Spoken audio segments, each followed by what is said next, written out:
Let me ask you something. If someone asked you, who are you really? Not your job title, not your relationship status, not how you appear on social media, but really, truly, who are you? Most people hesitate because somewhere along the line, that question got buried underneath responsibilities, under expectations, under years of becoming who the world needed you to be. But the Greeks believed, and I think they were right, that beneath all of that, there is a self that has never changed.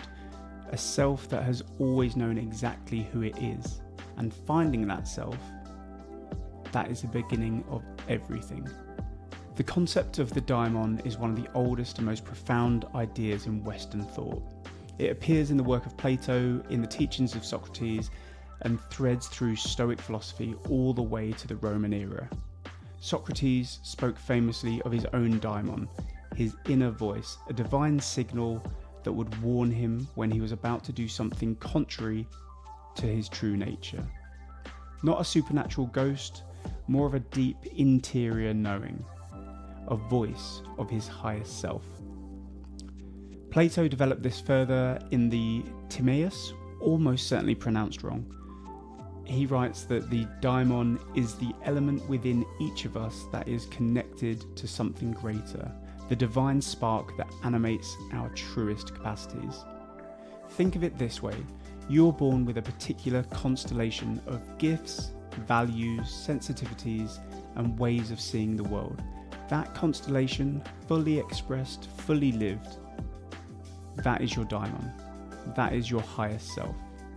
The daimon is not who you are trying to be, it is who you already are, waiting to be uncovered. So let's sit with this idea of two selves, because I think it's one of the most practically useful frameworks that I've encountered. Self one is the person you are operating as right now, shaped by your past, coloured by your fears, limited sometimes by the stories you've told yourself about who you are and what you're capable of. This self is real. It's not bad, it's just not the whole picture. Self 2 is your daimon, your fully realised self.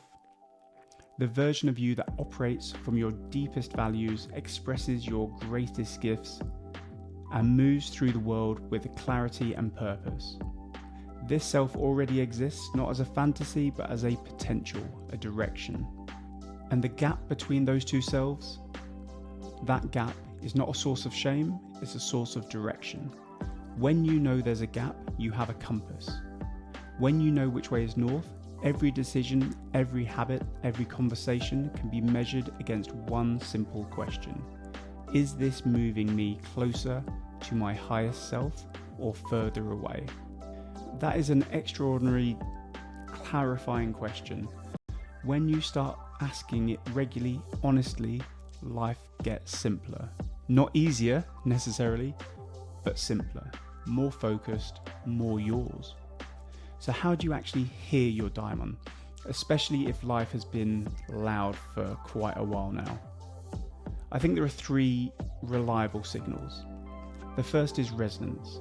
Pay attention to what genuinely moves you, not what you think should move you, but what actually does. The topics you can't stop reading about, the conversations that make time disappear, the work that feels like it matters. Your daimon speaks through resonance. The second is resistance. The places in your life where you feel a persistent, low-grade sense of wrongness, where something in you keeps saying, this isn't it. That's also your daimon. Not telling you to burn your life down, just pointing towards the gap. The third is vision. If you close your eyes and honestly imagine the version of you that you're most proud of, not the most impressive, the most proud. Who is that person? How do they spend their time? How do they treat people? How do they feel? That image is data. That is your daimon showing you the direction.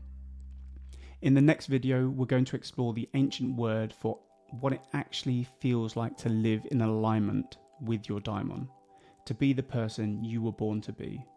That word is eudaimonia. and I promise you it's nothing like what you've been taught happiness means. Better for the individual, good for the hive. I'll see you in the next one.